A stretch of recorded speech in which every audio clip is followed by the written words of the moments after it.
Hola equipo, ¿cómo están? Bienvenidos a otro episodio del proyecto 52. En esta ocasión, como ya saben, estamos dentro de lo que es el capítulo 6 y estamos trabajando ya con los diferentes tipos de algoritmos. En esta ocasión, en el episodio 2, estaríamos trabajando con lo que son los algoritmos de clasificación. En este caso, en el KNN o Key Neighbor. Y por su otra parte, CBM, que es Support Vector Machine, que son dos, digamos, de los algoritmos del lado de aprendizaje supervisado, puntualmente clasificación, que vamos a estar trabajando en esta semana. Entonces, como siempre, ¿verdad? ¿Qué vamos a estar viendo? En este punto, primeramente vamos a estar trabajando lo que es la introducción a los diferentes tipos de algoritmos. Aquí vamos a ver un par de cositas que tienen que ver con los basics. Eh, ya luego vamos a hacer una introducción full a lo que es KNN, como ya habíamos mencionado. Por otra parte, pues también, o sea, obviamente vamos a estar haciendo ejercicios y demás. También lo vamos a estar haciendo del lado de Support Vector Machine, que es otro de los algoritmos que estaríamos viendo en el día de hoy. Vamos a hacer una comparativa entre ambos algoritmos. Aquí, digamos, ver o contrastar más bien en qué situaciones puedo utilizar uno u otro y digamos que parte de algunas de las diferencias. Y desde el punto de vista de qué cosas considerar al momento de utilizar este tipo de algoritmos desde un punto de vista de buenas prácticas. Y finalmente, como ya hemos veniendo haciendo, pues una pequeña conclusión de los temas que vistos y lo que vamos a estar viendo para la siguiente semana. Entonces, ya digamos que haciendo, ¿verdad? A lo que vinimos, pues entonces vamos a comenzar con lo que es una introducción a los algoritmos de clasificación. En este caso, primero obviamente saber qué es clasificación desde el punto de vista de el concepto. Al final de la jornada, esto no es más que son técnicas que están, digamos, del lado de lo que es aprendizaje supervisado, que busca determinar una categoría, una etiqueta o una clase. De repente, por ejemplo, en un caso donde yo quisiera determinar un caso común, digamos, de correos, si un correo es spam o no spam, pues yo estaría utilizando este tipo, digamos, de técnicas que me van a permitir determinar a partir de ciertas características, obviamente eso va a partir de un aprendizaje, etcétera, etcétera, pero ya aquí el algoritmo se encargaría efectivamente de entender cuáles son estas características y eventualmente ponerle la etiqueta de si es un spam o no. O sea, hice un ejercicio muy dummy, pero a medida que estemos avanzando, pues vamos a ver un poquito aquí de qué va el asunto. Ahora, en el caso puntual o sea, si tenemos que hacer una comparación, que aunque lo vamos a ver la semana que viene, una pequeña comparación con relación a los algoritmos de regresión, puntualizar que en estos tipos de algoritmos lo que se busca es bueno, en lo de regresión, un valor numérico, ¿verdad? Entonces, en el caso de los modelos o algoritmos de clasificación, es, como habíamos mencionado hace un momento, es un tema de identificar una clase un tipo. Bien, eh, digamos, una clase al final de la jornada. Ahora, desde el punto de vista de los diferentes tipos de clasificación que existen, aquí tenemos otro tema, porque de repente no es que el algoritmo es como que, mira, te puedo clasificar solamente en dos cosas, sino que dependiendo mucho del caso de uso que estemos trabajando, pues nos vamos a encontrar de que tenemos varios tipos de clases que podemos separar dependiendo efectivamente del objetivo que andamos buscando. Por ejemplo, por un lado podemos tener la clasificación binaria, que es la que habíamos mencionado ahora, por ejemplo, de determinar un correo que sea spam o no spam. Qué sé yo, si lo enfocamos en un sector económico, digamos que en el sector financiero, si el cliente, o sea, predecir si un cliente va a pagar o no un préstamo previo a yo haberle dado el préstamo. em, Qué sé yo, mira, que si el cliente va a pagar o no va a pagar la tarjeta de crédito en el siguiente mes, Y así sucesivamente. Es como que esa sería la dinámica cuando estamos hablando de una clasificación binaria. Ahora, cuando hablamos de clasificación multiclase, aquí la cosa cambia porque yo puedo tener diferentes tipos de clases. No solamente la binaria, que sí o no, o aprobado o no aprobado, o bueno o malo, sino que ya aquí yo puedo tener más de una clase. Por ejemplo, si tuviésemos que hacer un ejercicio de clasificar diferentes tipos de animales, pues obviamente ahí nada más no existen dos tipos de animales. Podemos tener, por ejemplo, los mamíferos, los felinos, y por ahí nos vamos. Entonces, digamos que en este caso ya tenemos dos tipos, que es en la clasificación binaria, que me determina un valor u otro, o sea, 0 o 1 en este caso, o aprobado o no aprobado. Y también tenemos la multiclase, que parte de diferentes tipos. Ahora, todavía tenemos una que muy probablemente ustedes conocen, que es la multietiquetas, que posiblemente, por ejemplo, si tomamos una foto de, qué sé yo, una persona, de ahí podemos sacar varias cosas, varias etiquetas. Por ejemplo, es varón o hembra, ¿verdad? Tiene, qué sé yo, de fondo azul o teacher o sonriente o sin cabello. Entonces, digamos que en este caso ya estamos hablando de multietiqueta, que no necesariamente es como habíamos mencionado en las dos primeras partes, que era de una clasificación binaria o multiclase. Aquí ya estamos hablando de etiquetas. ¿Bien? Ahora, si nosotros vemos el contexto desde las métricas, porque aquí sí es importante que hagamos una parada interesante, y es que estos algoritmos que son de clasificación, pues tienen una manera bastante peculiar de saber si efectivamente estamos bien o estamos mal en términos de el performance que puede, o sea, el rendimiento que pueda tener el modelo.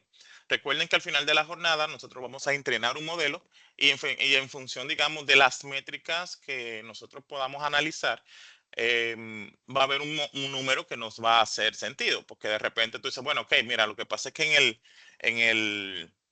qué sé yo, la métrica de la currency o el performance como tal, es malo. O sea, dice, no, pero yo prefiero seguir entrenando el modelo, seguir buscando variables, etcétera, etcétera. Ahora, ¿cómo yo sé si es bueno o es malo? O cómo más bien se calcula todo esto. Entonces, para ello, efectivamente, tenemos que hablar un poquito sobre lo que son las métricas de los algoritmos que van de cara a lo que es la clasificación. Entonces, aquí yo puse los más comunes, que por ejemplo en la currency, básicamente está asociado a lo que es la proporción de predicciones correctas sobre el total.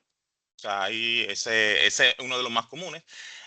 La precisión y el recall, por ejemplo, y el recall, perdón, de cara a la precisión, por ejemplo, son de las predicciones que son positivas dentro del modelo, cuáles son efectivamente las positivas.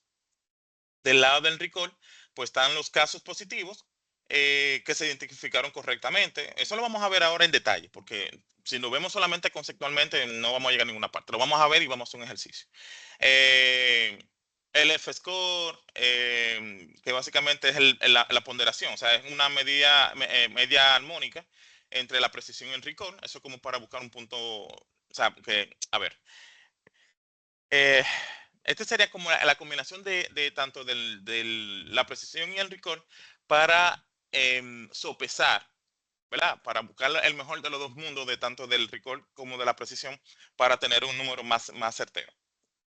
Eventualmente también tenemos otras cosas, como por ejemplo la matriz de confusión, que dicho sea de paso, todas las métricas que mencioné ahorita, hace un momento parten de la matriz de confusión, que también vamos a hacer un ejercicio ahora. Y también tenemos lo que es el área bajo la curva, que es, bueno, desde una perspectiva visual, me da un entendimiento de cuál es la capacidad que tiene el modelo para hacer la inferencia, la clasificación. ¿Bien? Ahora, todo esto, eventualmente, tenemos que ver desde una perspectiva más aterrizada. Por ejemplo, esta sería la matriz de confusión, literal, se ve tal cual. Eso lo vamos a hacer en el ejercicio para que ustedes vean qué chévere. Por un lado, qué hacen los modelos? En el momento en que yo entreno el modelo, el, uno de los pasos que se ejecutan, que lo vamos a ver cuando estemos haciendo ya el ejercicio práctico, es que yo divido la data en dos partes. Bueno, son varias partes, pero normalmente divido el dataset en data de entrenamiento y data de prueba. Con la data de entrenamiento, ponte tú que fuera un 70-30, o sea, el 70% de la data lo utilizo para entrenar el modelo y el otro 30%, pues entonces lo uso para validar el modelo y a partir de esa validación es que sale la matriz de confusión.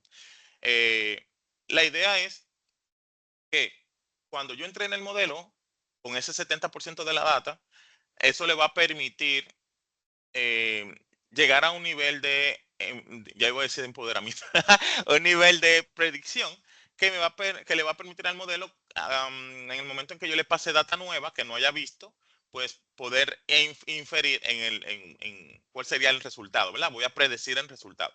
Ahora, eso va a pasar efectivamente en el momento en que yo haya hecho esa separación de la data. Entonces, perfectamente entrenó el modelo con el 70%. Cuando está todo entrenado, que ya terminó chévere de entrenar el modelo, entonces con ese 30 que tengo por fuera, que tengo aparte, que el modelo no ha visto, yo comienzo a testear.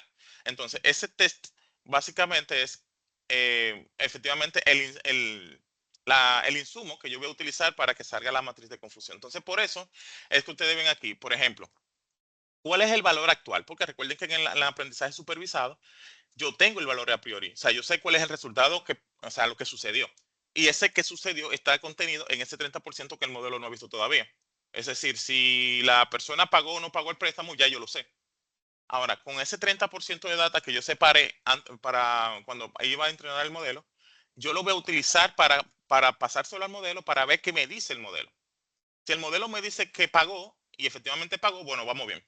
Ahora, si pagó y el modelo me dice que no, pues entonces aquí en la matriz de confusión me va a caer en alguno de estos cuadrantes. Y estos cuadrantes efectivamente caen, o sea, cada uno tiene una, una, una definición. Por ejemplo, en este caso, el valor actual serían las dos columnas hacia abajo, ¿no? Las verticales. ¿Qué quiere decir? Que a donde converjan el valor actual versus el valor predicho, pues entonces vamos bien. Por ejemplo, en este caso, de forma horizontal está el valor predicho. Quiere decir que si yo digo, bueno, mira, ¿cuál es el valor actual? ¿Que pagó el préstamo? Pues estaría aquí, ¿bien? Ahora, si el modelo me dice que pagó el préstamo, pues entonces quedaría aquí en True Positive o TP. O sea, recuerden la sigla que la vamos a utilizar más un ratito. Pero mira qué pasa. El valor actual es verdadero, pero el valor predicho es falso. O sea, me está diciendo que no pagó el préstamo cuando sí realmente lo pagó. Entonces aquí quedaría en false negative o FN. Igualmente con los otros dos. Si el modelo dice, si el valor actual es falso, es falso, entonces el valor predicho también es falso, pues perfecto, es false positive o FP. Y en el caso de que en el valor actual sea negativo, o sea, que no pagó el préstamo, el valor actual no pagó el préstamo, sin embargo, el valor predicho dice que sí, que lo pagó, pues entonces sería un true negative o TN. Entonces, a partir de en qué momento, o digamos en qué cuadrante caigan los diferentes registros, imagínense ustedes que tenemos 100 registros, aquí va a caer toda una distribución. Van a caer, bueno, la idea es que caigan, ¿verdad? Entre lo true positive y lo true negative, que son los que me indican cuando realmente si pagó y el valor predicho dice que pagó, bien. Y si en el valor actual dice que no pagó y el valor predicho dice que no pagó, bueno, vamos bien. O sea, esos dos son los cuadrantes donde debe de estar la mayor parte de la data. En caso contrario, tenemos una situación, porque en esta diagonal, están presentes lo que son los errores de tipo 1 y los errores de tipo 2. Eso lo vamos a ver en un segundito. Primero vamos a interiorizar, eh, digamos, el cuadrante. Entonces, a partir de aquí, pues van a comenzar a salir la currency, el precision, el recall y el F1 score, que son la métrica que habíamos visto ahorita. Entonces, aquí yo le puse una tablita donde van a estar todas, digamos, las métricas que vamos a estar viendo, digamos, de una perspectiva ya en tipo ejercicio, aunque lo vamos a hacer ahora en manual para que ustedes vean. Pero digamos que aquí está una tabla que incluso lo pueden imprimir, lo pueden guardar en la cartera. Por ejemplo, en el caso de la métrica, dice, bueno, el accuracy es la proporción de previsiones correctas sobre el total, ya lo hemos mencionado ahorita. ¿Qué indica la precisión global del modelo? Perfecto. ¿Y cuál es la fórmula?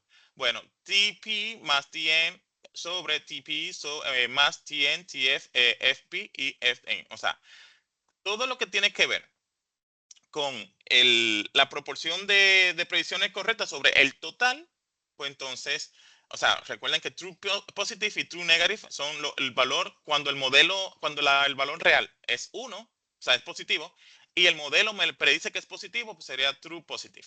Igualmente, si el valor real es negativo, o sea, que no pagó el préstamo, y el modelo también me está diciendo que no pagó el préstamo, pues entonces sería true negative. Entonces, esa es la proporción de valores correctos sobre el total. Bien, entonces esto es un ejercicio bien dummy donde yo tengo ya en valores.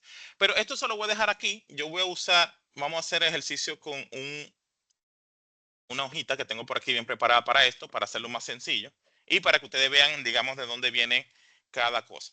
Por ejemplo, en el caso esta es la matriz de confusión. Fíjense que yo tengo valor actual cuando paga el préstamo, aunque lo puse al revés. Lo puse al revés. Déjame poner como va. Este sería, bueno, vamos a ponerlo así para no cambiar el orden. Listo, ahora sí. Lo que sí tendría que cambiarlo aquí también, pero bueno. En este caso, fíjense cómo el ejercicio, déjame ver, perdón, la matriz de confusión, yo tengo el valor actual, tengo cuando es positivo, ¿verdad? Y cuando es negativo. Cuando es 1, el valor actual, o sea, el valor real es 1, pues entonces es que pagó el préstamo, por ejemplo. Y si es 0, pues entonces no pago el préstamo. Sin embargo, estos son los casos reales. O sea, yo tengo casos donde pago el préstamo y donde no se paga el préstamo. Perfecto. Ahora, ¿qué pasa cuando en el valor predicho tengo las siguientes situaciones? Yo tengo por un lado, bueno, eh, si el valor actual es 1 y lo que me dice el modelo es 1, pues entonces ahí vamos bien, porque esos son los true positive, o sea, los casos coinciden, ¿bien? Tanto lo que es en el valor actual como en el que se predijo.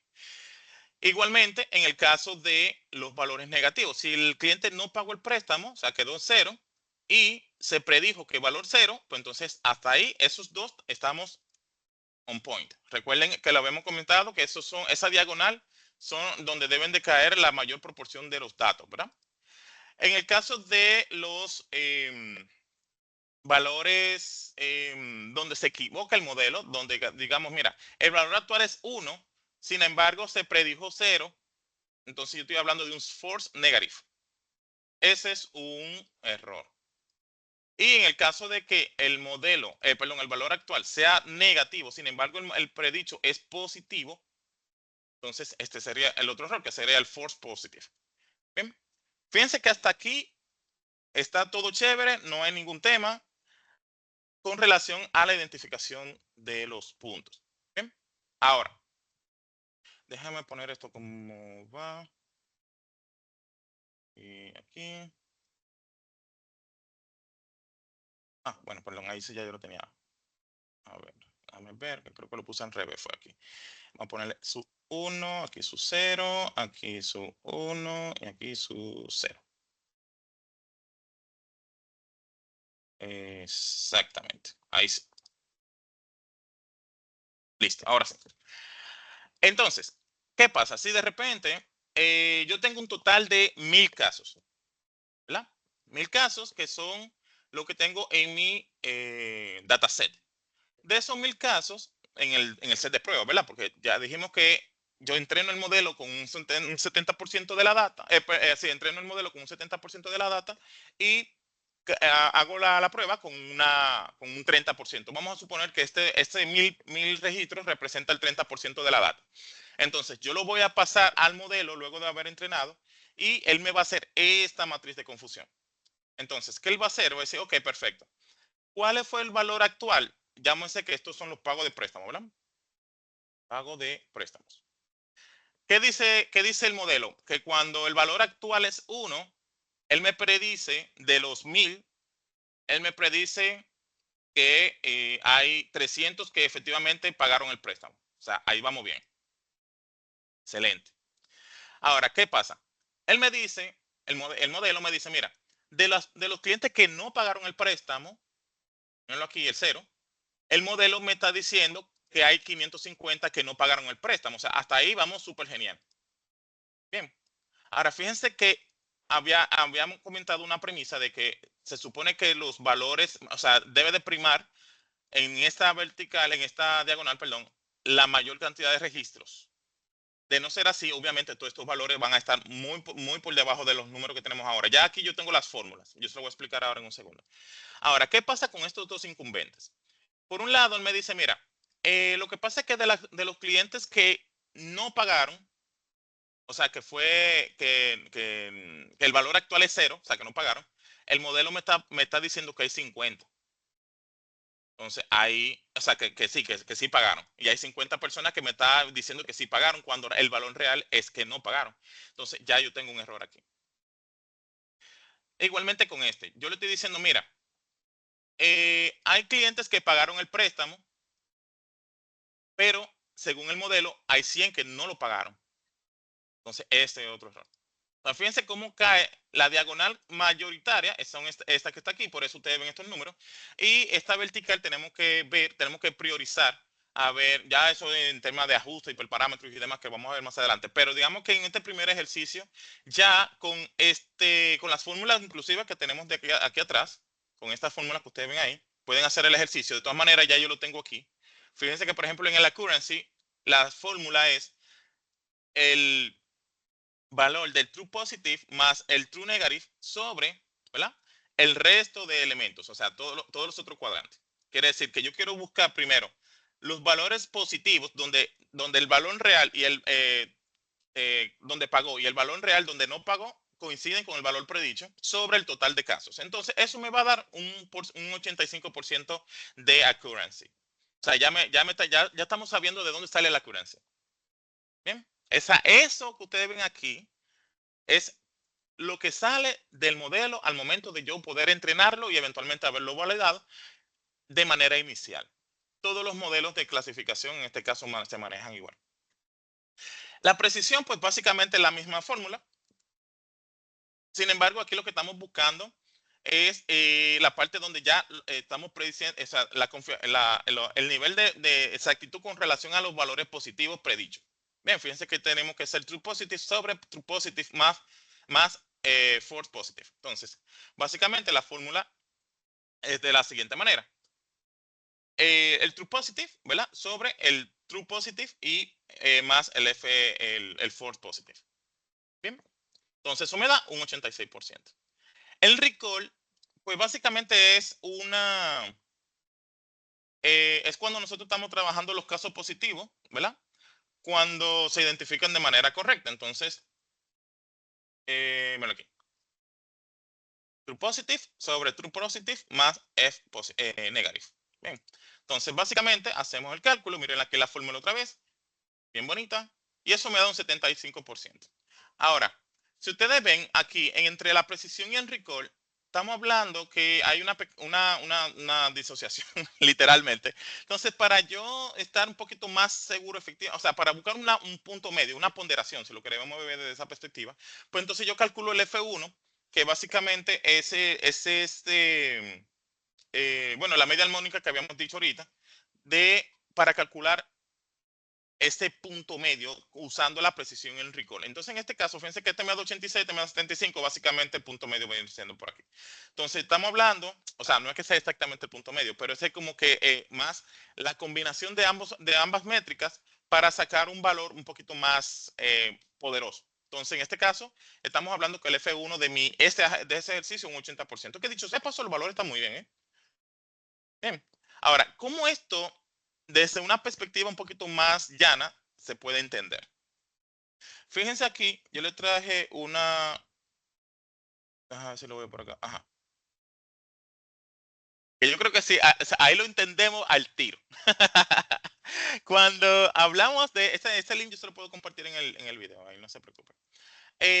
Miren aquí, valores actuales, o sea, lo que pasó en el negocio y valor predicho. Miren aquí. Si yo estoy diciendo que los truth positive son cuando, por ejemplo, en este caso, la señora está embarazada, el doctor le está diciendo, estás embarazada. O sea, es valor actual, true positive, o sea, efectivamente está embarazada y el modelo me está diciendo que sí, que está embarazada. Esos son los true positive. En el caso del otro valor, el true negative me dice, mira, eh, el modelo me está diciendo que no está embarazado, obviamente. Entonces, la predicción también me dice que no está embarazada. Excelente. Y hace sentido, ¿verdad? Entonces, esa diagonal era la que nosotros habíamos aquí convocado, fíjense aquí, donde deben de caer la mayoría de los casos. Si tenemos casos aquí, tenemos que ir revisando, en caso de que tengamos una disociación aquí con las métricas, tenemos que ver qué está pasando porque no deberíamos tener valores aquí. Y miren qué pasa en este sentido,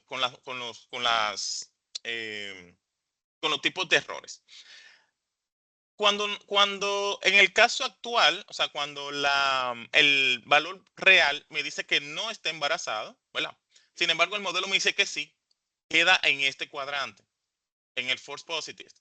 Y el modelo me está diciendo que está embarazado. Entonces, fíjense qué pasa. Este sería el error de tipo 1, donde efectivamente el modelo me está diciendo algo que no existe. Es el tipo de error 1.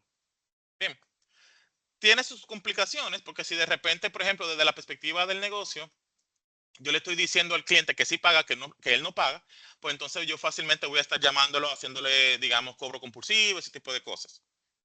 Bien, es el error de tipo 1. Ahora, en el otro cuadrante tenemos el caso inverso. Según el valor actual, la señora sí está embarazada, pero el modelo me está diciendo que no está embarazada. Entonces, este sería el error de tipo 2, que también tiene sus consecuencias. Aquí imagínense ustedes, si yo trato a esa señora como que no está embarazada y yo le dejo que se vaya a su gimnasio, a que esté levantando peso, aunque eso tiene un tema, que no se cuide, que no se tome sus proteínas, etcétera, etcétera, pues obviamente va a tener una pérdida. Entonces, eso sería como, por ejemplo, del lado del negocio, que si a este señor, que yo sé que él está embarazado, o sea, si está, por ejemplo, está pagando, eh, el modelo me está diciendo que no, pues entonces ahí, bueno, o sea, lo dije al revés. En este caso, el señor no está pagando eh, y efectivamente no le estoy cayendo atrás. Pero en este caso sí. En este caso, el cliente sí está pagando y yo le voy a estar haciendo cobro compulsivo porque el modelo me está diciendo que no está pagando. Entonces, esos son los errores que debemos de ir, eh, digamos, evitar lo más posible. En este caso, en este ejercicio, de acuerdo a las métricas que tenemos aquí, pues todavía tenemos oportunidad de mejora, esto se puede mejorar, pero fíjense que es ajustando parámetros, ajustando hiperparámetros y demás para que estos dos amiguitos bajen. Obviamente, a medida que vamos ajustando los parámetros, puede ser que estos se vean afectados también, pero siempre que estos valores se mantengan o suban, pues perfecto, ahí no hay mucho tema. Bueno, si ustedes pensaban que iban a coger los chilling. Bueno, señores, ya comenzamos con la caña. Esa es nuestro amiguito matriz de confusión. Entonces, en esencia, en lo adelante, muchos de los ejercicios que vamos a estar haciendo están muy asociados básicamente a este punto. Ahora, ya viendo un algoritmo corriendo, vamos a comenzar a trabajar con KNN. En este caso vamos a ver cómo funciona, de qué va, qué hace, porque efectivamente lo que vimos ahora mismo es, ok, ¿cómo yo lo mido? Pero no hemos hecho ningún ejercicio todavía con el algoritmo. Entonces, ¿de qué va KNN? KNN básicamente lo que hace es que me clasifica, digamos, los valores desde una perspectiva del vecino más cercano. Cuando hablamos de vecino más cercano, voy a buscar mi super herramienta de dibujo, es por ejemplo, si yo tengo aquí mi recta y digamos que tengo todos estos círculos, vamos a suponer que esto sea salario y esto sea la edad o viceversa, no importa. Y estos son todos los valores que yo tengo de los clientes actualmente. Sin embargo, yo traigo un cliente nuevo, o sea, que todavía yo no le he dado ningún tipo de préstamo, ni mucho menos, ni tarjeta de crédito, ni nada. Y yo, en función de su salario y de la edad, cae aquí, ya yo sé, en función de cómo están clasificados estos clientes que están aquí arriba, vamos a suponer que este cliente, esta sea la recta, ¿verdad? Para determinar si paga o no paga. Los que están aquí pagan. Es un ejemplo dummy, ¿eh? Estos pagan y estos no pagan. Entonces, si mi recta, o sea, perdón, si mi nuevo cliente en función de los valores que tengo aquí, cae de este lado, pues obviamente ya cae en una clase, una categoría de clientes que no pagan. Porque, claro, esto lo estoy haciendo con dos variables. Normalmente se hacen con muchísimas variables y por eso se puede hacer este tipo de separación. Pero digamos que eso es lo que hace en esencia KNN. Entonces, básicamente es buscar en qué parte de ese cuadrito que nosotros vimos ahora cae el cliente en función de las variables, obviamente, y ya en función, digamos, de cuáles son o sea, las características que tiene de los vecinos más cercanos, que son estos clientes que están aquí, pues entonces ya yo puedo inferir que este cliente se va a comportar igual. Esa sería más o menos la idea. Ahora, eh, el tema con este modelo es que no es que necesariamente haga un entrenamiento previo, en esencia, es lo que va a buscar en función de de todo el entrenamiento, o sea, perdón, de toda la data que ya yo le pasé en el momento del entrenamiento como tal, o sea, de cuando yo le paso la data, básicamente como va a buscar estas características, va a ver con cuál coincide, pues entonces simplemente dice, bueno, mira, yo sé que este está muy cerca de fulanito y ese señor está en la clase tal, listo. Tiene su encanto porque es muy sencillo, es muy simple, incluso está para entenderlo es bastante simple, si lo comparamos con los demás, pero eventualmente, digamos que hay ejercicios en el cual necesitamos unos algoritmos un poquito más avanzados, ¿verdad?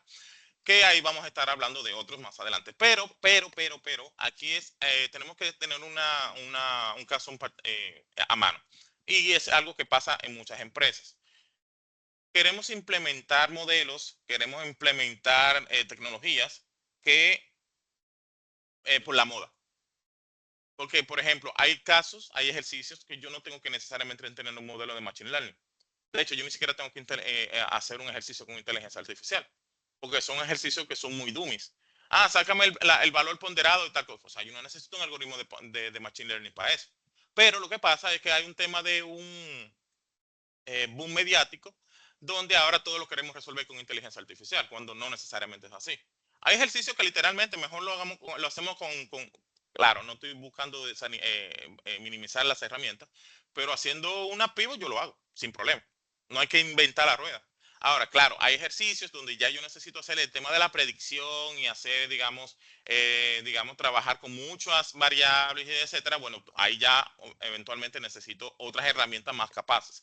Pero ahora todo lo queremos resolver con inteligencia artificial cuando no necesariamente. O sea, hay que tener mucho en consideración esa parte.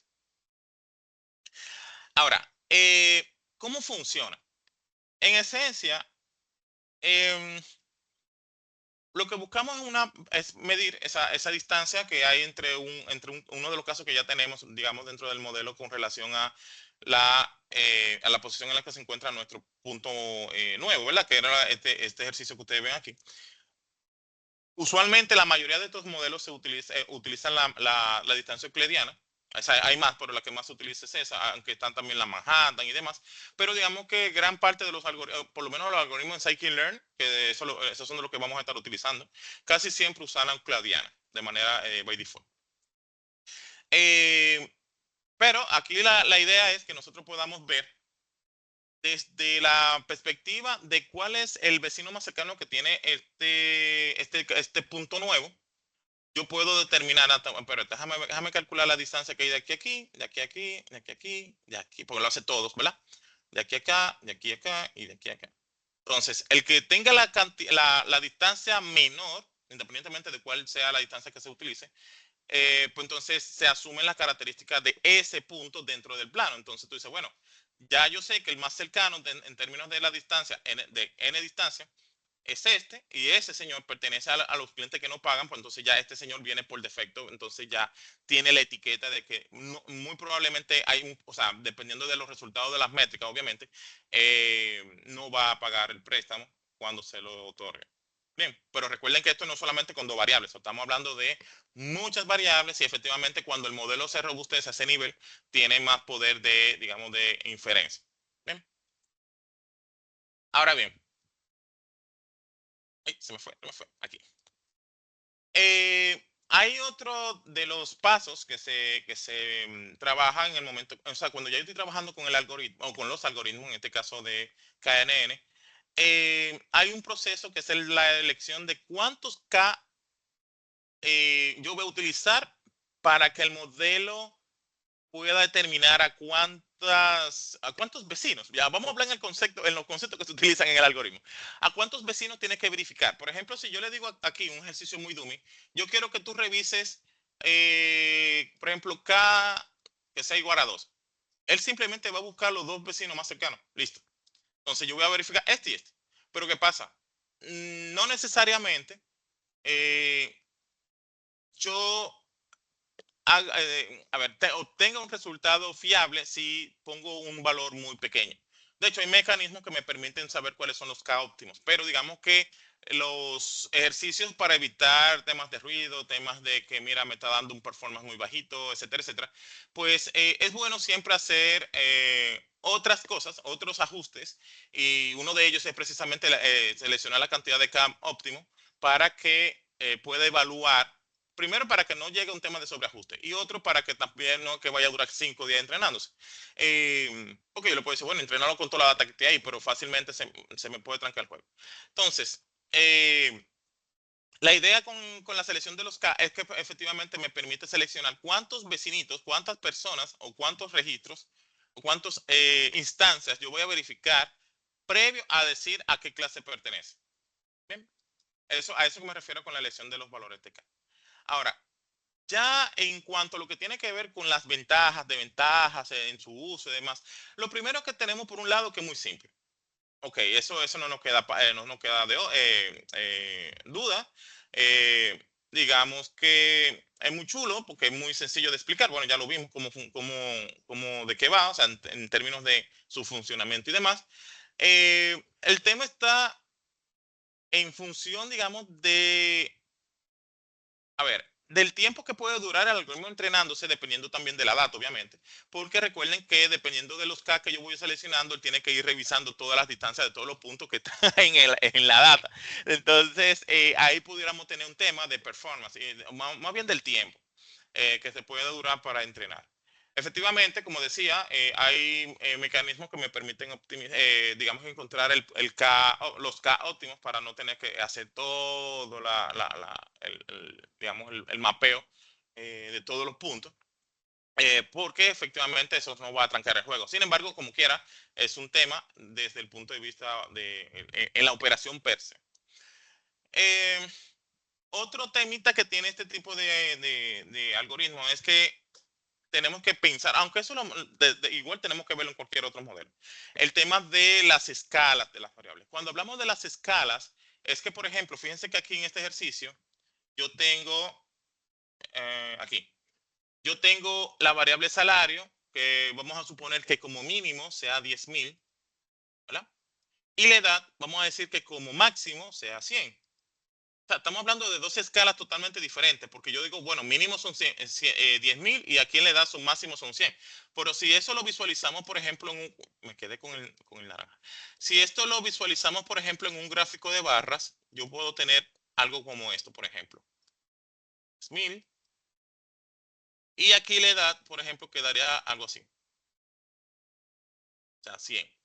Entonces, cuando vemos esta distribución, esta proporción de valores, si bien el algoritmo va a tomar a las dos variables o las n variables que estén, sin embargo, por el peso que tiene cada una de ellas, entonces le va a dar más criterio a esta. O sea, no es que le excluyen a la edad, pero le va a dar más peso al salario. Es lo mismo que nos pasa a nosotros cuando vemos este gráfico. O sea, este ni siquiera se ve. El algoritmo hace exactamente lo mismo. Este ni se ve. Entonces le doy más ponderación al tema del salario y eso no puede trabajar en contra. Entonces, para ello, hay algoritmos que sí lo hacen de manera ya más transparente, pero como en el caso de KNN, tenemos que usar mecanismos de scaling, o sea, para trabajar con las escalas, para montar todo en la misma escala. Esto es un proceso bastante interesante, lo vamos a ver ya cuando estemos hablando de Machine Learning avanzado, pero es bastante interesante porque así ya yo tengo todas las variables, independientemente del monto que esté manejando o del valor que esté manejando, para el algoritmo se manejan en la misma escala.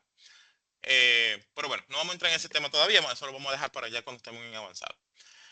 Em, y efectivamente, cuando hablamos también de la alta dimensionalidad de los valores. Cuando hablamos de dimensionalidad, estamos hablando de los diferentes valores que tiene el dataset en el momento en que estamos entrenando el modelo. O sea, son sensibles, tienen un temita, ¿verdad? Porque está bien, con un par de variables heavy que funciona chévere, pero ya cuando estamos hablando de dataset de verdad, que son robustos, pues tenemos un par de temas ahí. Pero bueno, ahí entre una y otra cosa, pues podemos comenzar a entender cómo funciona, de qué va, qué tenemos y cómo funciona desde una perspectiva práctica. Y ahí ustedes pueden comenzar a hacer ejercicios. En Kaggle, que es una de las plataformas que les comenté desde el principio, hay muchos datasets que nosotros podemos usar para jugar. Y efectivamente, ese es uno de los que vamos a traer para el ejercicio que vamos a ver ahora. Déjame traerlo. Mírenlo aquí. Aquí yo tengo ya el ejercicio montado, lo voy a explicar. Aquí puse el dataset desde Kaggle para que ustedes vean principalmente el nombre de las variables, que es lo que a mí me interesa que veamos ahora, para que se tenga más o menos una idea de qué va. Este dataset básicamente es un dataset donde en esencia los clientes pagan o no pagan una tarjeta de crédito. Este es un caso muy común en el sector financiero. Por lo pronto, aquí tenemos la definición de todas las variables que tenemos en el dataset. El ID, el balance, el sexo, educación, el estatus civil, la edad, los diferentes pagos. eh, bueno, más bien el payment status de cada uno de los pagos y los montos de cada uno de los pagos. Y esta es la variable dependiente. Todas estas variables que están acá, ¿verdad? En lo que es el aprendizaje supervisado, se consideran variables independientes. Bien. Y esta variable que ustedes ven aquí es la variable dependiente, que eventualmente se infiere, ya después en el modelo, a partir de todas las variables independientes. Entonces, ¿qué quiere decir esto en español? Que esta variable va a depender de todas estas que están aquí. O sea, se va a determinar si paga o no paga, en este caso, si va a pagar su bill, ¿cómo se llama esto en español? La factura, bueno, la factura no es, el estado de cuenta en el siguiente mes. Entonces yo tengo valores de 0 o 1, en este caso una clasificación binaria. Entonces, dependiendo de los valores que tenga aquí, ya con los datos que nosotros tenemos, vamos a inferir si el cliente paga o no paga. Bien, entonces esto ya lo tenemos aquí montado. Inicialmente tenemos las diferentes librerías, Panda, NumPy, Seaborn para temas de visualización, Matplotlib también. Y ya aquí tenemos un par de librerías de las que tienen que ver con Scikit-Learn. Por un lado tenemos lo del training test split, que lo voy a explicar ahora, el cross validation, los standard scaler y el modelo, en este caso, de KNN. Aquí ya serían los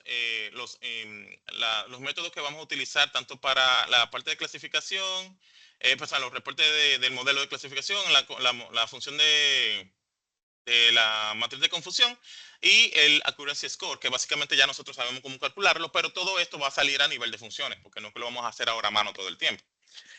Entonces, lo primero es que yo descargué el archivo, ¿verdad? Para tenerlo en mi computadora. Y la data, mírenla aquí, tal cual nosotros la vimos en Kaggle, ¿verdad? Aquí. Entonces, decimos todas las variables, perfecto, está muy bonito, ahí están todos los valores y nuestro valor, o sea, todas las variables independientes y aquí tenemos nuestra variable dependiente, donde nos dice que el cliente pagó o no pagó, con un 1 o un 0. ¿Sí? Entonces, vamos a trabajar.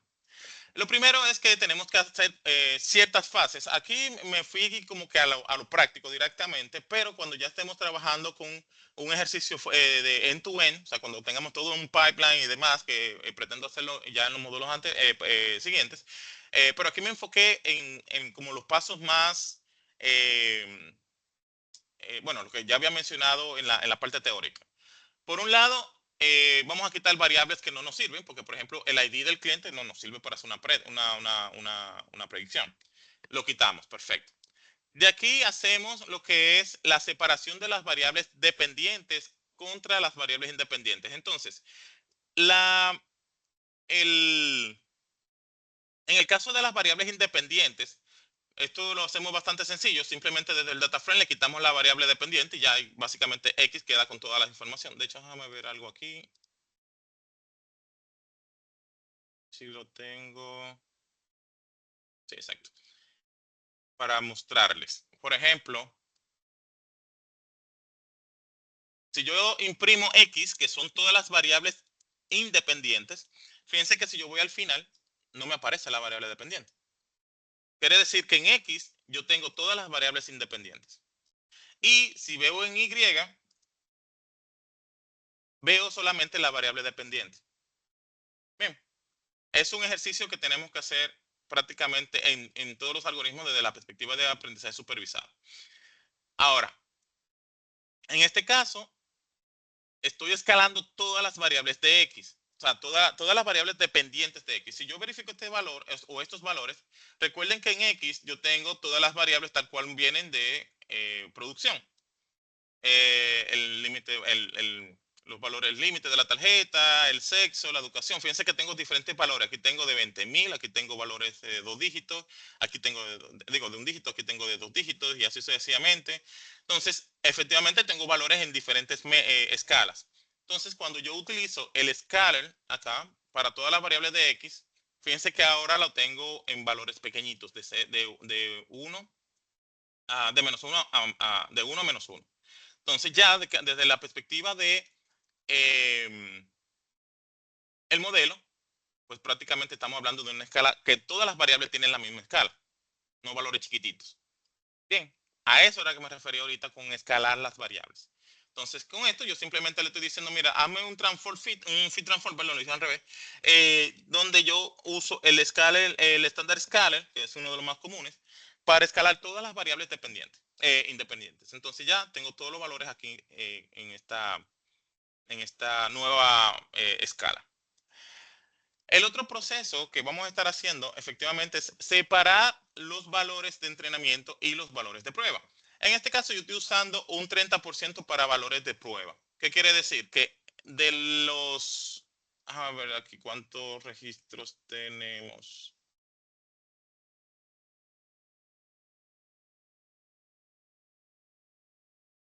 Tenemos 30.000 registros. De esos 30.000 registros, de hecho, déjame ver aquí.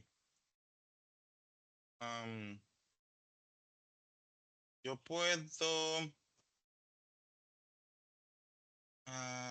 bueno, sí. Sí, sí, sí. Déjame ver algo aquí. Primero.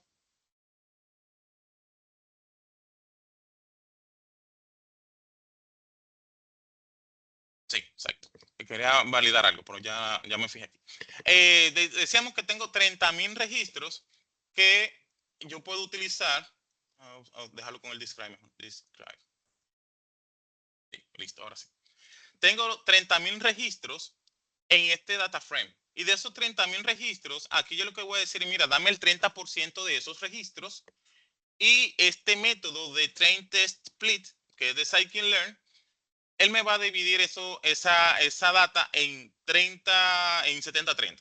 O sea, me va a poner en Xtrain y Xtext, en YTrain y en YTest. Es decir, en Xtrain me va a traer el 70% de la data, pero solamente las variables independientes. Y en YTrain me va a traer ese 70% de la data, pero solamente de la variable dependiente. Igualmente con lo de test. Aquí va a traer el 30% de prueba, variables independientes, y aquí 30% de la data, pero la variable dependiente. Ya con esto, yo voy a entrenar el modelo. En este caso, estoy haciendo una instancia del modelo de KNN.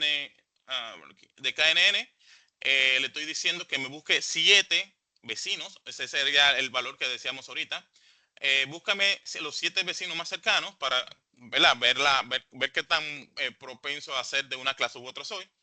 Y cuando usamos el fit, en scikit-learn prácticamente todos los modelos tienen este método fit, donde yo le digo, mira, toma la data de entrenamiento de valores de las variables independientes y la variable dependiente de ese 70%, ¿verdad?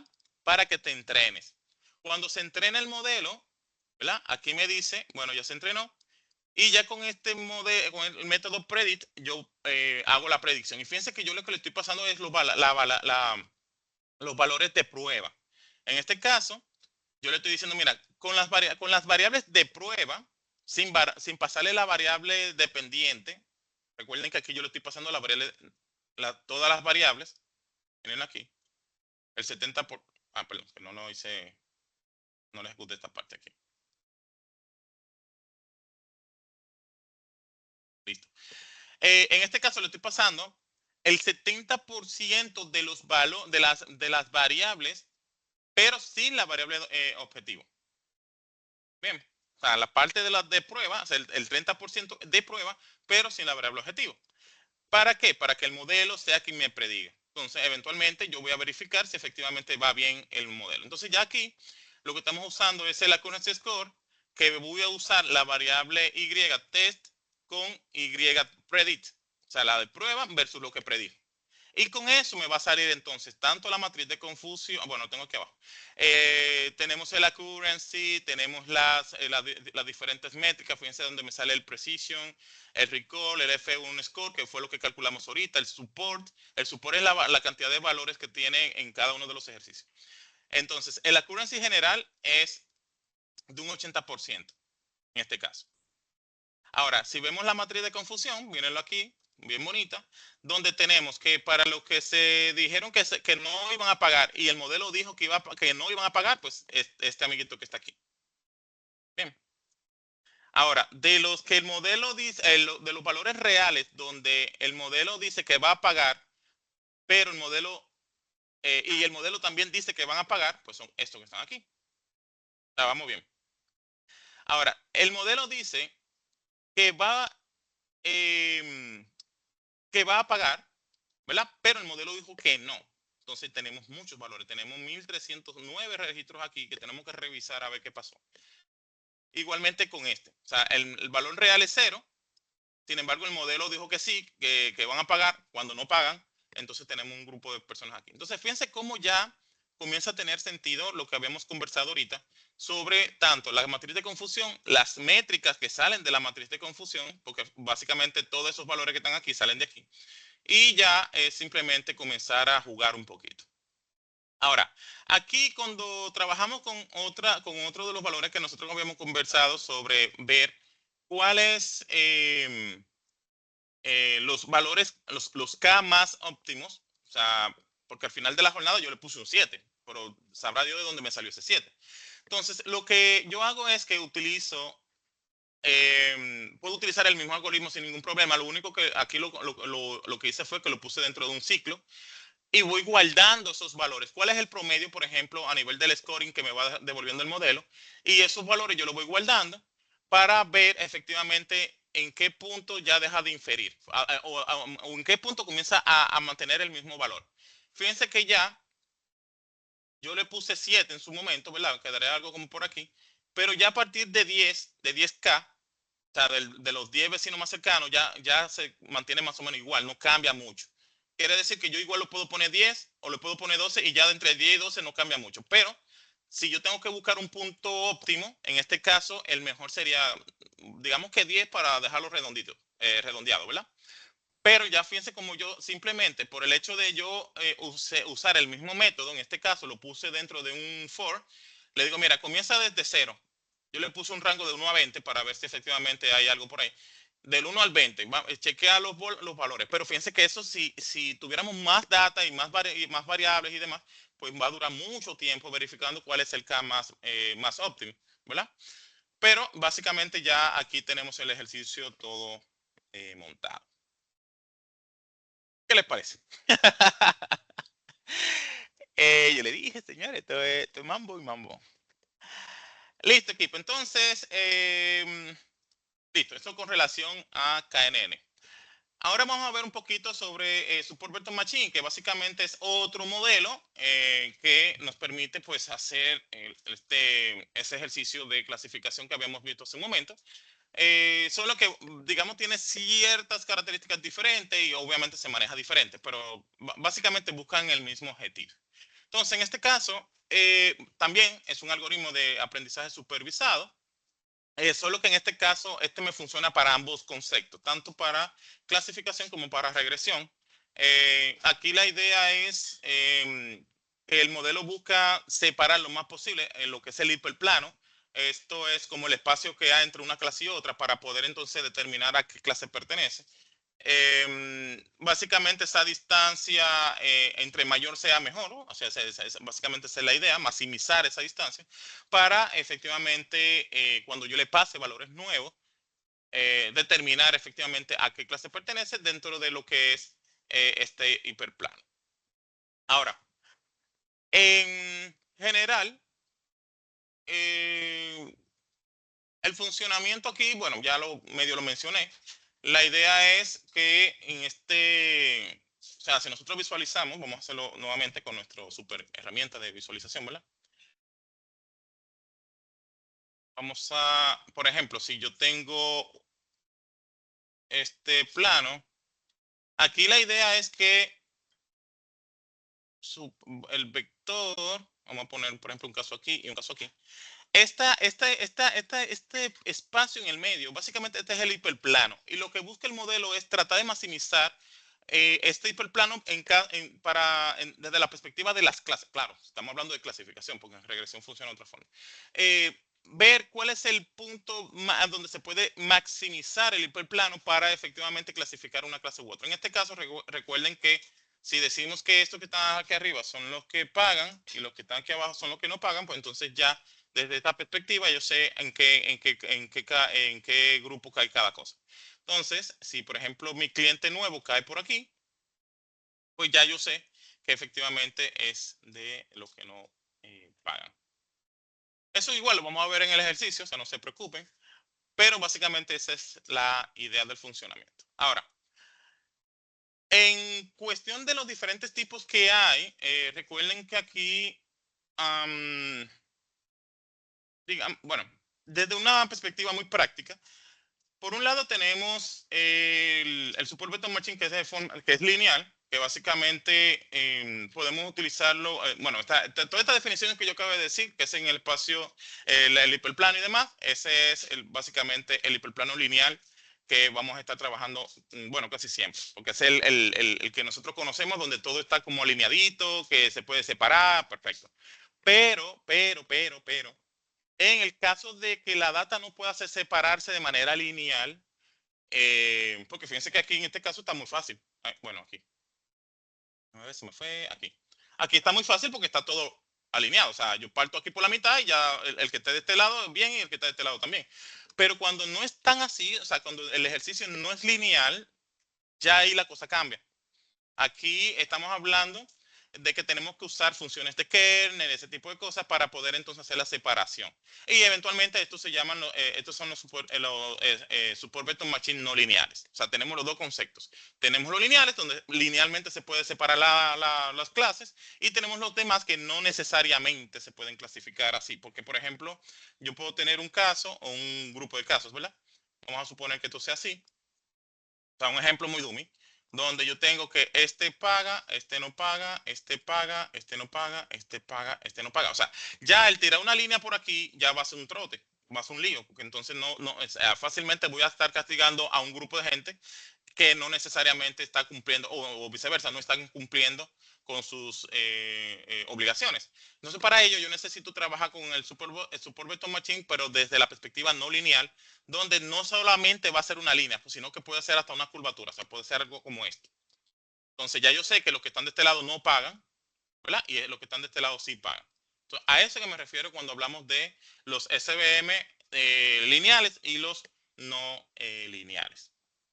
Está algo interesante. Ahí yo creo que tengo unos cuantos documentos que los puedo compartir para que ustedes vayan mirando de qué va este modelo. Y eventualmente para los no lineales, pues entonces tendríamos que usar los kernel. Aquí vamos a introducir ese concepto de kernel para, digamos, poder encontrar este punto para poder separar la data de estos casos, ¿verdad? Donde ya no es una recta lineal donde yo, bueno, de cada lado tengo un caso, sino que en este caso pues tengo que buscar o implementar este concepto de kernel, que es una, digamos, forma, una estrategia que me permite trabajar con los valores que no son lineales. El más común, digamos, que es el Radial Basic Function, bueno, o gaussiano, que es el RBF, que es uno de los más comunes que se utiliza en la gran mayoría de los algoritmos. Sin embargo, hay otros que también, aunque son más escasos, pero este es el que más se utiliza desde esa perspectiva, para hacer estos ejercicios de casos no lineales. Eh, hay un detalle que debemos de conocer aquí o entender aquí, y es que si nosotros estamos utilizando, por ejemplo, los algoritmos desde Scikit-learn, de hecho, le voy a compartir también la comunidad, no, el proyecto completo de Scikit-learn, o sea, tiene su página, todo bien organizado. Aquí se explica cuáles son los métodos que utilizan, bueno, los métodos y todos los parámetros que pueden utilizar dentro de los algoritmos, dentro del paquete de Scikit-learn. ¿Por qué? Porque de repente puede ser que, no sé, si hablamos de Caret, que serían las librerías del lado de R, muy probablemente hayan algunos parámetros que si yo lo menciono, fácilmente lo queremos buscar en Python y no lo vamos a encontrar.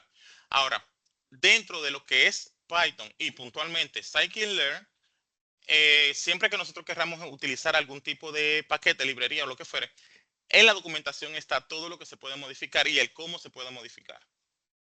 Bien, eso se lo voy a compartir también en los comentarios para que puedan tenerlo a mano y cuando comiencen a jugar con los ejercicios, pues puedan saber exactamente qué tienen, qué no tienen, qué pueden hacer y qué no pueden hacer dentro del modelo. Ahora bien, Eh, así mismo como hicimos con KNN, pues obviamente tenemos que ver cuáles son las ventajas y desventajas de Support Vector Machine. Y sí, dentro de las ventajas, sí es muy cool, porque, bueno, precisamente acabamos de decir que si ya mi data no se puede, linealmente no se puede separar, pero yo puedo usar los kernels. Es una ventaja porque efectivamente el mundo no es perfecto. Entonces, no siempre vamos a tener una data que se pueda separar linealmente. Entonces ahí digamos que Support Vector Machine pues nos ayuda bastante bien. Ahora bien, también es un tanto costoso desde el punto de vista operativo porque efectivamente, como habíamos visto en KNN, también en términos de cuando estamos trabajando con volumetrías altas, pues tiende a durar su ratico. Y efectivamente, cuando también el contexto como tal del uso de los kernels, del tema del hiperparámetro, eso tiene que hacer con toda la data, pues también nos tranca el juego en términos de performance. Sin embargo, eso es uno de los modelos más, bueno, como habíamos visto en KNN también, simples de entender desde la perspectiva del código. Es un ejercicio bastante funcional, o sea, es un algoritmo bastante funcional, nos puede dar buenos resultados. No tiene que ser que tengamos que utilizar redes neuronales por un ejercicio simple. O sea que con Support Vector Machine y en su efecto KNN podemos hacer ejercicios perfectamente válidos con resultados bastante buenos desde el punto de vista de los ejercicios que podamos, digamos que desarrollar. Igualmente tenemos aquí nuestro ejercicio. Vamos a buscarlo.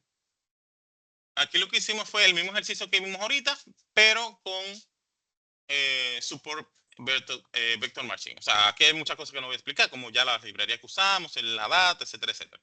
Lo que sí me voy a enfocar es efectivamente en el modelo. Fíjense que aquí yo estoy usando el kernel, que ya habíamos dicho ahorita, que es uno de los más comunes, que es el RBF. Le estoy diciendo que me haga un command de 1 con un gamma de 0.1 y un random state. Bueno, el random state es a ver, esto no lo expliqué ahorita, pero el random state es un parámetro que me permite frizar, digamos de esa perspectiva, la parte de la aleatoriedad de los datos. Recuerden que cuando nosotros vamos entrenando modelos, no es que coja, mira, el 30% de los datos y coge los primeros 30, no. O sea, al final lo que hace es que de manera aleatoria toma una proporción de la data cuando estamos haciendo el splitting toma una proporción de la data y esa proporción, pues entonces la mantiene todo el tiempo. Ahora, si yo no le especifico el random state, cada vez que yo ejecuto el modelo, me va a tomar una proporción diferente, o sea, valores diferentes. Y en un momento cuando estamos entrenando el modelo la primera vez, o sea, hasta tanto no consigamos optimizar bien el modelo y lo tengamos en producción, siempre, o sea, se recomienda que utilicemos el random state para frizarlo, porque si, por ejemplo, cada vez que yo ejecuto el modelo o el entrenamiento me toma valores diferentes, yo no sé si los ajustes que estoy haciendo a nivel de los parámetros, pues me está funcionando o no. Entonces lo que hago es que le pongo un random state, cada vez que ejecuto el entrenamiento me va a coger exactamente los mismos valores, aunque está de manera aleatoria, pero lo frisa, o sea, frisa la aleatoriedad en ese punto, y ya cuando lo tenga en producción, pues yo lo quito. Pero en este punto de entrenamiento del modelo, donde yo estoy buscando saber valor, mi entrenamientos iniciales, pues entonces yo le dejo un random state, hago todo el ajuste que tengo que hacer, verifico mis resultados y perfecto. Ese no lo había comentado en el modelo anterior, pero ese es el concepto acá. Igualmente tenemos el fit, ya lo habíamos visto. Hago el predict con los valores ya de prueba, ¿verdad? Para que me dé entonces los diferentes valores de la matriz de confusión. Aquí lo tengo en las dos formas. Lo tengo la matriz de confusión en texto, o sea, hice un print para que se vea bien bonito aquí abajo. Y igualmente lo dibujamos. Entonces, también sacamos el reporte, donde tenemos, por ejemplo, bueno, vamos a comenzar con la matriz de confusión, donde decimos, mira, en este caso, el valor real de personas no morosas, o sea, que siempre pagan, y el modelo coinciden en 4.467 casos. O sea, estamos genial porque prácticamente la gran mayoría está aquí. Ahora, valor real dice, coincide con el modelo en 440 casos. O sea, esos son los dos valores que necesito buscar. Bien, estos dos son los errores que habíamos comentado en principio. ¿Por qué? Porque decimos, mira, hay valores que hay clientes no morosos, sin embargo, el modelo me está diciendo que sí, que hay 220 de los que no fueron morosos. O sea, que me está diciendo que hay 220 clientes que, según el modelo, según la predicción del modelo, sí son morosos, sin embargo, no son morosos. Y en el caso de los que sí son morosos, y el modelo me está diciendo que no son morosos, o sea, que según el modelo sí lo están pagando, sin embargo, no pagan nada. Entonces, ahí esos dos tenemos que prestar atención. Pero vamos a ver los valores. Fíjense que en el accuracy, aquí me está dando un 82. En el anterior me dio 80. O sea, que si yo tengo que elegir uno u otro modelo, yo preferiría este. Incluso por encima del recall, de hecho, vamos a ver si lo tengo por aquí.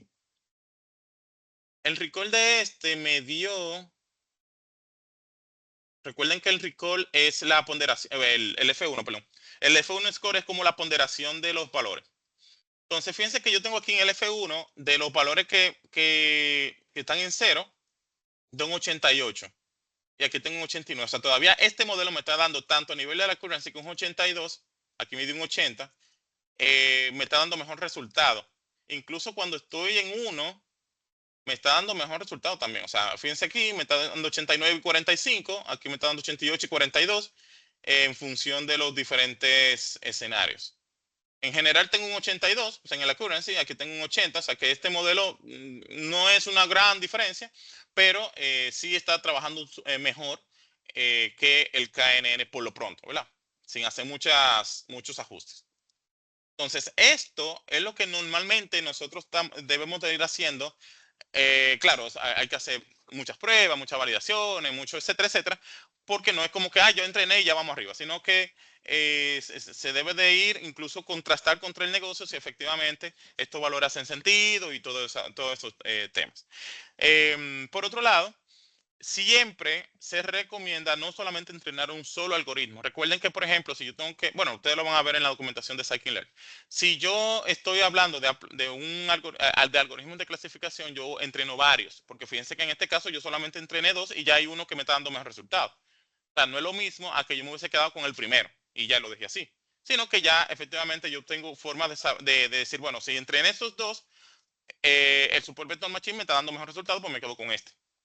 Bien, y no me está castigando en la precisión. Creo que me di cuenta de que no me está castigando la precisión. Exacto. Y exacto. El recall está a 95, exacto. Entonces, fíjense que si yo tuviera que elegir entre Support Virtual Machine o el KNN, pues entonces yo preferiría este. Eso es básicamente en esencia muchas de las cosas que nosotros hacemos en este ámbito del entrenamiento. Claro, aquí hay un tema de conocimiento del negocio involucrado, un tema de definir algunas hipótesis, etcétera, etcétera. Conocer, obviamente, los diferentes tipos de algoritmos que existen para cada tipo de aprendizaje. O sea, no es como que así, mira qué lindo, está muy bonito, dale clic, ya vamos arriba, sino que hay un par de conocimientos detrás involucrados. Pero este es el primer, digamos, vistazo, porque recuerden que tenemos más cosas por delante de aprendizaje de Machine Learning. Y este es nuestro primer ejercicio ya usando código y implementando parte de la lógica que normalmente se utiliza dentro de lo que es un aprendizaje. En este caso de aprendizaje supervisado, clasificación. Listo, equipo. Yo espero que hasta este momento no estén fundidos porque todavía falta un buen pedazo de contenido. Entonces, si tenemos que verificar o más bien comparar en cuanto a lo que es la, la parte técnica, ¿no? La parte detrás de cada uno de estos algoritmos. Eh, bueno, por un lado, KNN, bueno, ya ustedes lo vieron, básicamente no es que se hace un entrenamiento como tal. A eso se le llama aprendizaje perezoso o ¿cómo es? Lazy learning, algo así. Eh, Al final no genera un modelo detrás, sino más bien que hace en función, digamos, de esos vecinitos que le quedan al lado. Él dice, bueno, mira, si yo quedo más cerca de este, pues entonces me toca hacer tal clase. Y eventualmente me va a dar el resultado. Pero pesa mucho. O sea, en términos, digamos que si quiero hacer ejercicios bien pesados, fíjense que yo hice un ejercicio bien dummy con 30.000 registros. Lo pudiéramos seguir escalando, le podemos poner 1 millón, 2 millones de registros sin ningún problema. En Keiger hay un montón de datasets que pasan de ese número, para que comencemos a entenderlo y validarlo, para que ustedes vean qué chulo queda esto. En el caso de Support Vector Machine, pues aquí lo que se busca, como decíamos ahorita, buscar ese hiperplano lo más óptimo posible, o sea, esa separación lo más clara posible. Solo que aquí tenemos los dos tipos que mencioné, que es uno, bueno, si ya tenemos un ejercicio donde linealmente pueden ser separadas las clases, bueno, perfecto. Y ya eso sería un Support Vector Machine lineal. Y en el caso de que no, pues entonces tendríamos un no lineal. En caso de que tuviéramos que hacer toda esa curvita que hicimos ahorita en el Paint. En ambos casos, realmente tenemos que, bueno, casi en todos los casos, tenemos que escalar las variables para que no se pondere más una variable que otra. Eh, Efectivamente, siempre eso es parte del preprocesamiento, que más adelante lo vamos a estar viendo en otras sesiones. Eh, y eventualmente también tenemos que tener una consideración que no la tengo aquí, que es la sensibilidad de los modelos.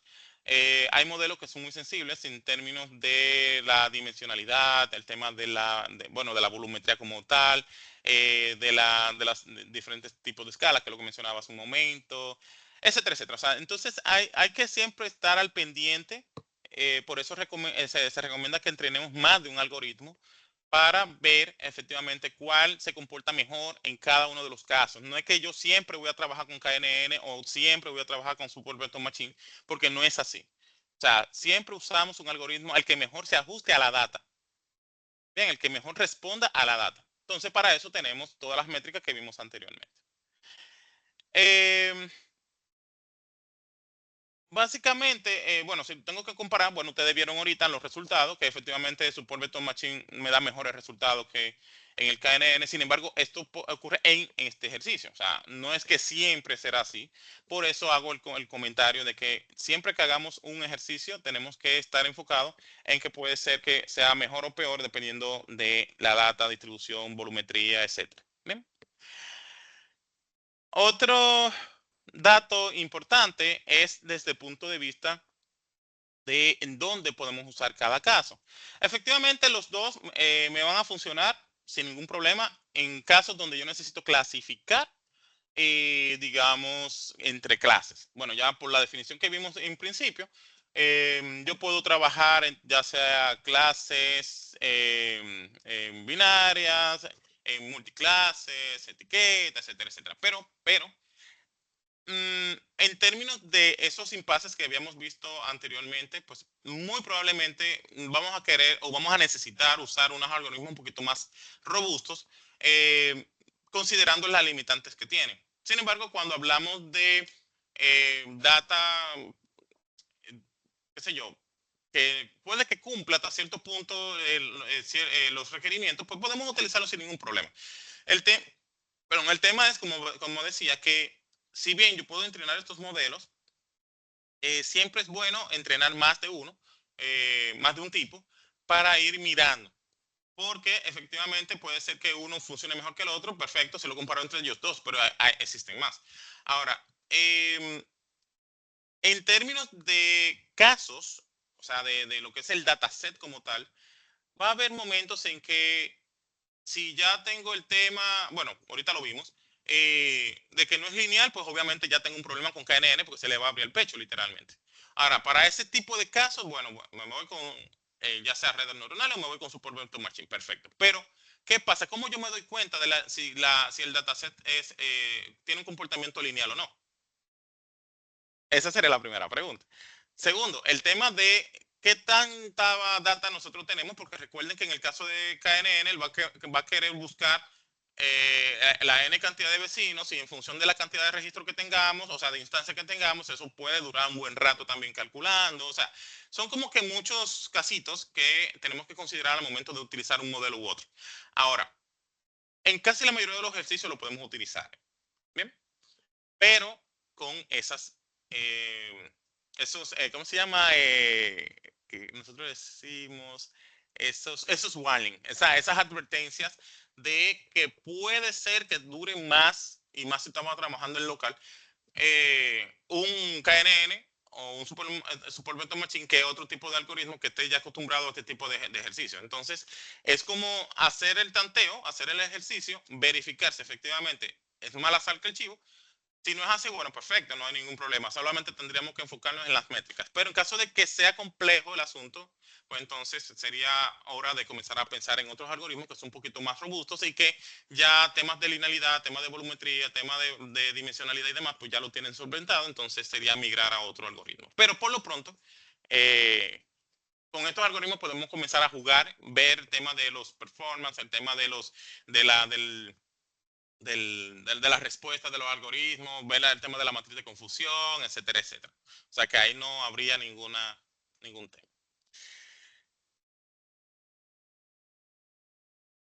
Listo, entonces ya por último, y no menos importante, cuando comencemos a trabajar ya de lleno en estos tipos de algoritmos, independientemente de cuál sea, siempre debemos de comenzar a trabajar con ciertas tareas. Vamos a decirle tareas. Hay ciertas tareas que debemos de ir mapeando. Y de entrada, ¿verdad? Tenemos que mencionar lo que es el preprocesamiento de datos. Aquí vamos a estar haciendo tareas como el tema de la normalización, que lo vimos ahorita, la estandarización, el tema, digamos, de trabajar con valores atípicos, valores outliers, valores nulos, el mismo tema de las fechas, que siempre hay un lío. Si tenemos dataset de fuentes diferentes, muy probablemente tengamos formatos de fecha totalmente diferentes. Entonces, eso no puede trancar el juego al momento de comenzar a entrenar el modelo si no lo consideramos previo al entrenamiento.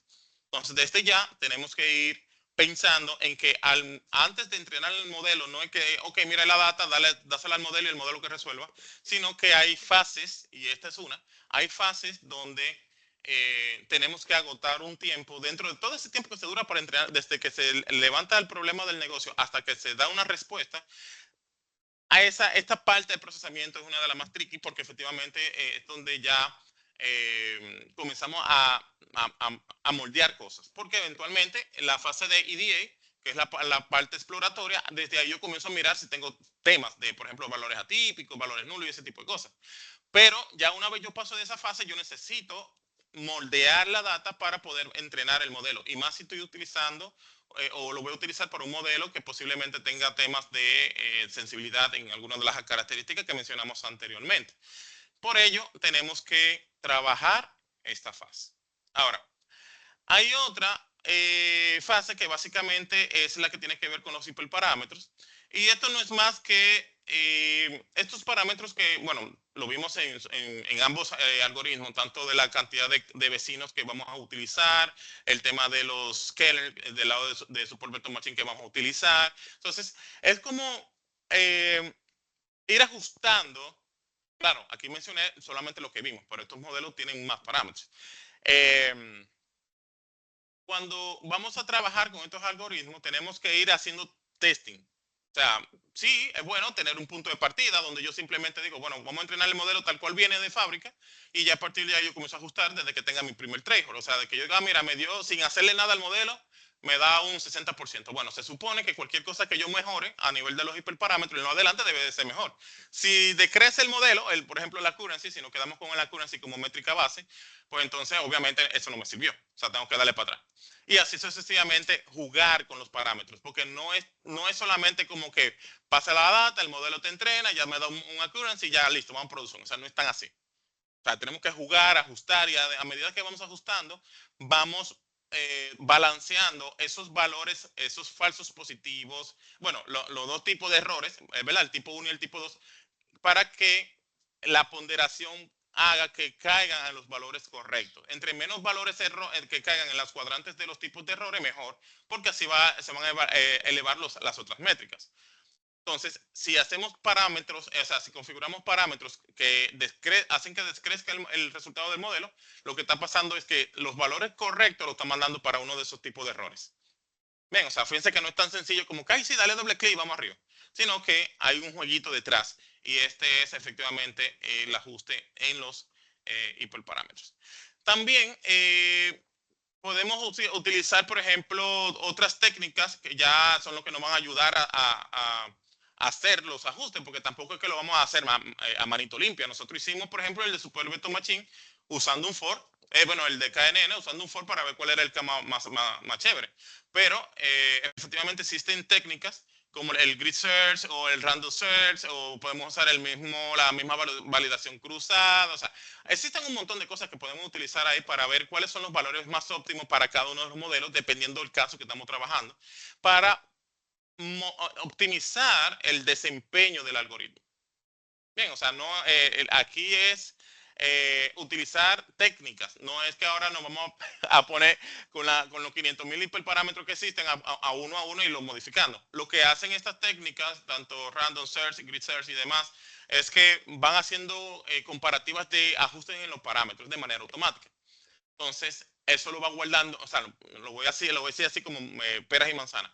Eso lo va guardando en una listica y al momento en que ya él termina, pues entonces él dice, ok, mira, la mejor combinación de parámetros es esta. Entonces ya tú lo que dice, bueno, pues yo voy a trabajar cuando pase a producción, entonces voy a hacer los parámetros que voy a poner y listo.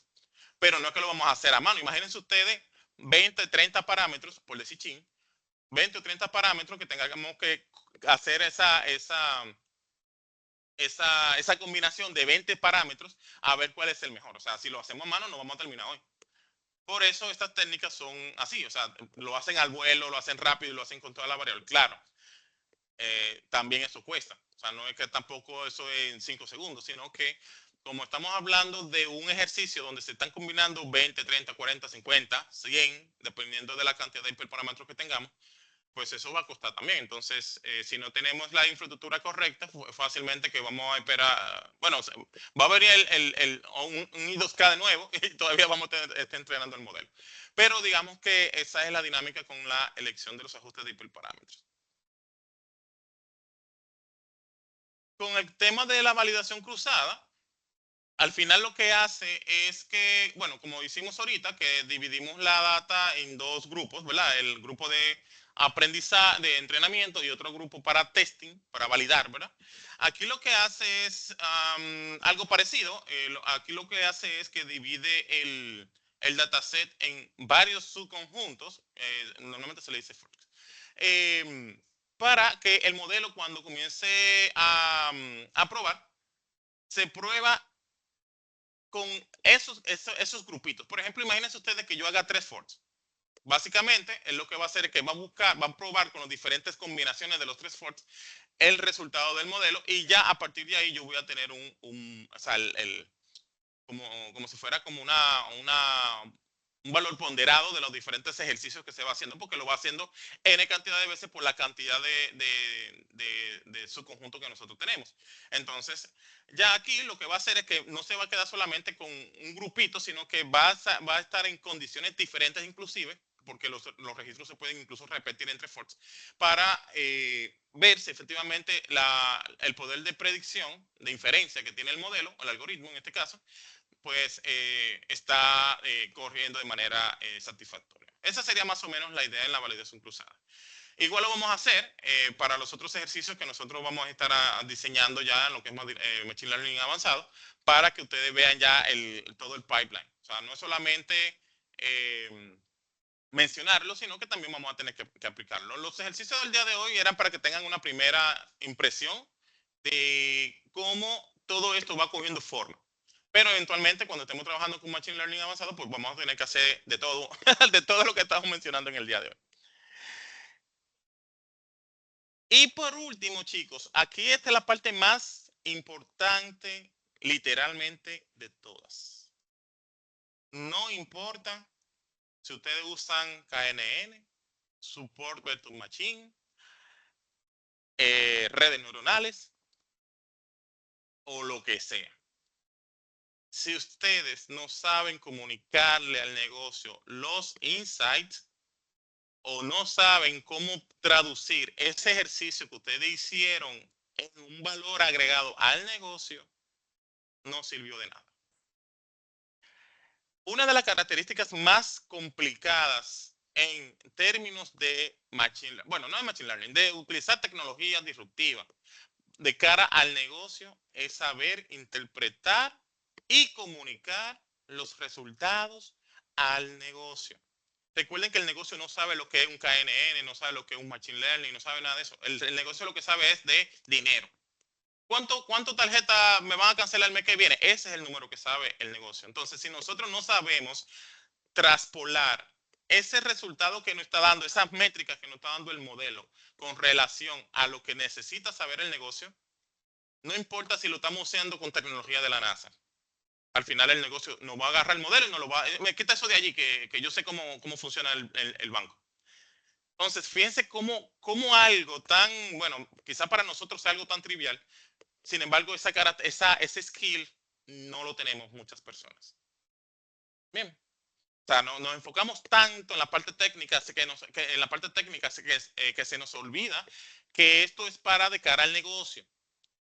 Entonces, eventualmente necesitamos saber interpretar. Cuando un modelo me dice a mí que yo voy a tener un accuracy, un F-score o lo que sea de un 70%, perfecto. ¿Qué significa eso? De cara al negocio, ¿qué significa eso? Yo le puedo decir perfectamente algo rápido y le digo, mira, lo que pasa es que de 100 clientes, 70 te van a decir que no. O sea, si fuera, por ejemplo, otorgándote una tarjeta. Bueno, esa es una forma fácil de decirlo, pero cómo yo lo transmito, cómo yo lo ajusto a esos valores, esos insights de cara al modelo, esa parte técnica que hizo en el modelo, cómo yo lo visualizo en una presentación, por ejemplo, en una diapositiva, de cara al negocio. ¿Cómo impacta esto al negocio? ¿Cómo yo puedo optimizar el negocio en función de los resultados del modelo? Esta parte es muy neurálgica y te puede dejar caer cualquier proyecto, por más bien hecho que esté. Si no sabemos darle al negocio cómo funciona desde la perspectiva del negocio, no nos la van a comprar. Eso es seguro. Bien. Dije, bueno, estaba muy bien la conversación hasta que llegamos aquí. Bueno, señores, miren, hasta aquí, este era el poquito contenido, ¿verdad? Que teníamos para el día de hoy. Parece que efectivamente me voy a quedar con la línea de durar más de una hora en las charlas. Es cuando me emociono, se me va el día en el tema, pero bueno, no importa, ahí ya ustedes más o menos le cogieron la línea. Entonces, en el día de hoy hablamos un montón de cosas, dicho sea de paso, ya comenzamos a entrar en calor. Esto es solamente una pincelada de las cosas que nosotros tenemos en el proyecto. Efectivamente, comenzamos a hablar sobre los algoritmos de clasificación, qué son, qué no son, y nos enfocamos en dos hoy, que fueron el de Support Vector Machine y el de KNN, para, digamos, ver cómo funcionaban, de qué iba. Hicimos unos ejercicios ahí bien coqueticos. Y la idea es que, y comenzamos a hablar sobre las métricas, que es muy importante. En este caso, las métricas son el final del muñequito y muchas veces se nos pierden, precisamente porque, sí, vamos a entrenar el modelo, ok, pero ¿cuándo tú sabes que está bueno o está malo? Bueno, por las métricas. Entonces dijimos que prácticamente que todas las métricas parten, digamos, de lo que es la matriz de confusión, ahí hablamos de los diferentes tipos de errores, que debemos de ponderarlo y que todas las métricas pues salen de ahí, el accuracy, el F-score, el recall, el precision, etcétera, etcétera. Vimos una pequeña comparación entre uno y el otro, básicamente fue algo muy dummy, y efectivamente algunas consideraciones en el momento ya de entrenar. Claro, ya ahí le pusimos un disclaimer de que eso lo vamos a profundizar cuando estemos trabajando con Machine Learning avanzado, eh, para que tengamos todo el pipeline. O sea, aquí nos enfocamos en, cogemos un archivo de Kaggle, lo pusimos en un data, o sea, lo mandamos por un modelo, hicimos la división de los datos, tanto para el training como para prueba, y nos fuimos adelante. Pero no es solamente eso, o sea, hay más cosas, pero lo vamos a ver más adelante. Y ahí básicamente hacemos un pequeño resumen de todos los puntos. Ahora, aquí puse algunos, como siempre, ¿verdad? Algunos recursos que vamos a estar, que se recomiendan, ¿verdad? Que comencemos a utilizar. Recuerden que esto no solamente vamos a leer un video de YouTube y ya, sino que si queremos profundizar en estos temas, eventualmente necesitamos seguir pues tirando páginas para la izquierda. Bueno, en caso que fuera en la laptop, pues fueran páginas para arriba. Entonces, aquí puse algunos cursos recomendados, algunas páginas, libros y herramientas que podemos utilizar para seguir robusteciendo el aprendizaje en este mundito de Machine Learning. Recuerden que estamos en el capítulo 6, estamos en Machine Learning básico. Aquí estamos hablando de conceptos. Bueno, hoy ya comenzamos a ver algo de código, pero ya como lo estamos, digamos, tomando el piso, ya vamos a estar entrando en los conceptos un poquito más, o sea, en la profundidad de que tiene que ver con Machine Learning. Ya para la siguiente semana vamos a entrar en lo que es el episodio número 3, que son los algoritmos de regresión. Recuerde que hoy estuvimos hablando de algoritmos de clasificación, que básicamente me mapean una clase o un tipo o una categoría dentro de lo que es el dataset. En el caso de los modelos de regresión, le voy a dar una orejita, ¿verdad? Aquí lo que estamos buscando es un número. O sea, los algoritmos de regresión buscan números, o sea, un valor numérico, en esencia, ¿verdad? Porque ya lo vamos a definir más en concreto para la siguiente semana. Pero digamos que esa es la diferencia en este caso. Pero, sin embargo, todavía siguen siendo de aprendizaje supervisado. O sea, los que vimos hoy de clasificación y los de regresión son modelos de aprendizaje supervisado. Ya en lo adelante vamos a ver lo que son de no supervisado, que ahí entraríamos en otros temas de clustering, el tema de reducción de la dimensionalidad, etcétera, etcétera. Pero por lo pronto quedamos todavía en aprendizaje supervisado. Ya por lo pronto, pues para mí, ¿verdad? Es una desdicha que se haya terminado, pero no, ya fue chelcha. Gracias de verdad por seguir en el canal. Muchos me han estado escribiendo que porque habían pasado unos días y no había contenido. Sí había, lo que pasa es que habían algunas cositas por ahí, algunos otros eventos que ya me había comprometido y eventualmente pues tuve que hacer una pausa musical para poder entonces cumplir con esas actividades. La última fue con el equipo de Isaca, capítulo Santo Domingo, y tuve que hacer una pausa porque era la semana pasada que tenía que salir este video, pero como también tenía que preparar material para ese evento, pues entonces ahí se me complicó y yo, bueno, vamos a ir haciendo como por parte para poder salir a camino y cumplir con todos. Pero ya volvemos a la marcha, o sea que seguimos en el mismo orden que teníamos de semanalmente, pues un episodio de cada uno de los capítulos que nos quedan. Entonces, nada chicos, ya ustedes saben, estamos por acá en el canal de YouTube. Yo les voy a dejar los comentarios, bueno, los links más adelante para que ustedes vayan viendo y entrando tanto a Kaggle, la imagen chula que le mencioné ahorita de cuando estábamos hablando de los diferentes tipos de los cuadrantes en la matriz de confusión y cualquier otra documentación que tenga por ahí para que ustedes sigan pues aprendiendo. Por lo pronto, pues entonces vamos a dejarlo hasta aquí y cualquier cosa seguimos en la semana del proyecto 52. Se me cuidan chicos, cualquier cosa seguimos en contacto. Hasta luego.